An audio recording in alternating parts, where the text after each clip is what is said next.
Welcome to Pocket Library, where we uncover the wisdom of the world's most influential books. Today, we're diving into the Lean Startup, a game-changing approach to building successful businesses crafted by Eric Ries.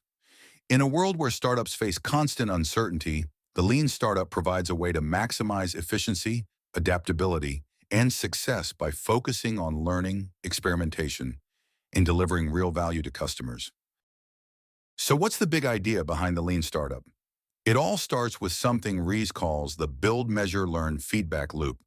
Instead of spending months or even years building a fully polished product, Ries suggests creating something called a minimum viable product, or MVP.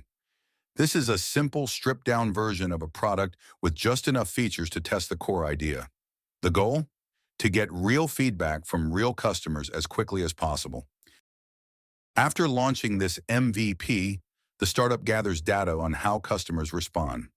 What do they like? What do they find confusing? This leads us into the measure phase, where you look closely at feedback and assess whether your assumptions about the product hold true.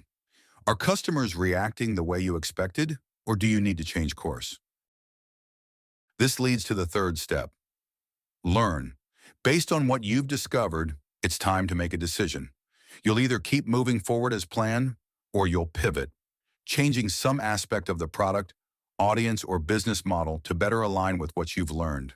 This cycle of build, measure, and learn is the engine that drives the Lean Startup approach. It's fast, it's adaptive, and it minimizes waste, helping startups to navigate uncertainty with far less risk. One of Ries's most important ideas is called validated learning.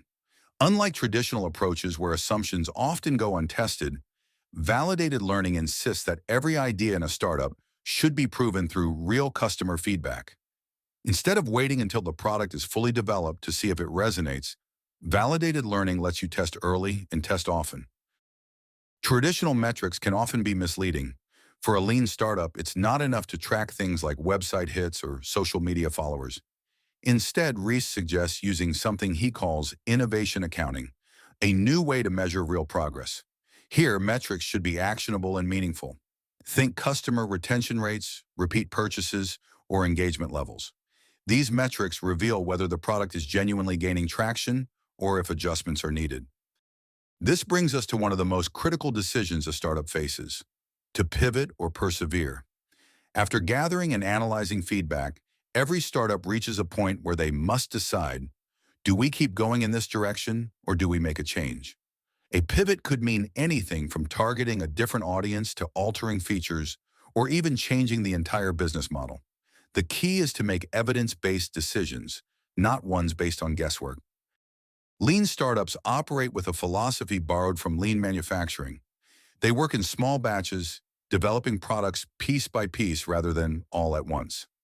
Working in small batches makes it easier to test, adapt, and improve based on customer input.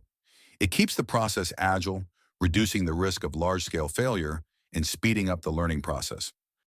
Ultimately, the lean startup teaches us to embrace uncertainty. Startups naturally deal with unknowns, and Ries's approach allows founders to embrace that uncertainty with confidence. It encourages failing fast and, more importantly, learning even faster.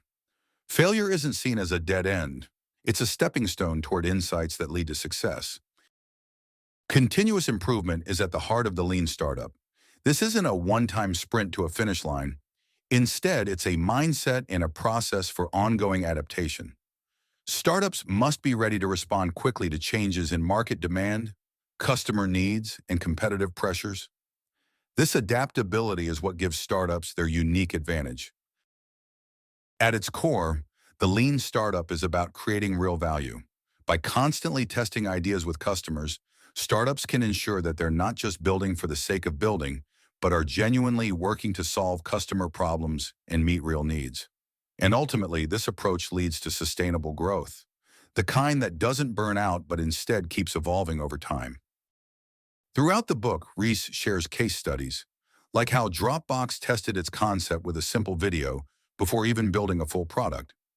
This early-stage testing allowed Dropbox to validate demand and get valuable feedback without pouring tons of time and resources into development.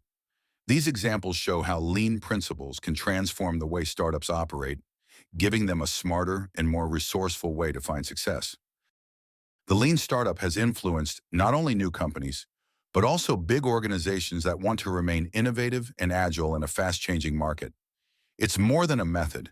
It's a way of thinking that promotes resilience, creativity, and the power of learning in business. Thanks for joining us at Pocket Library. We hope today's journey added something valuable to your day. Don't forget to like and subscribe for more dives into great books. Until next time, keep exploring and keep learning. In a quiet nook where stories grow, whispers of the past begin to show. Pages turn with tales untold in the flicker of a candle's glow. Curiosity writes every line, anticipation sweet as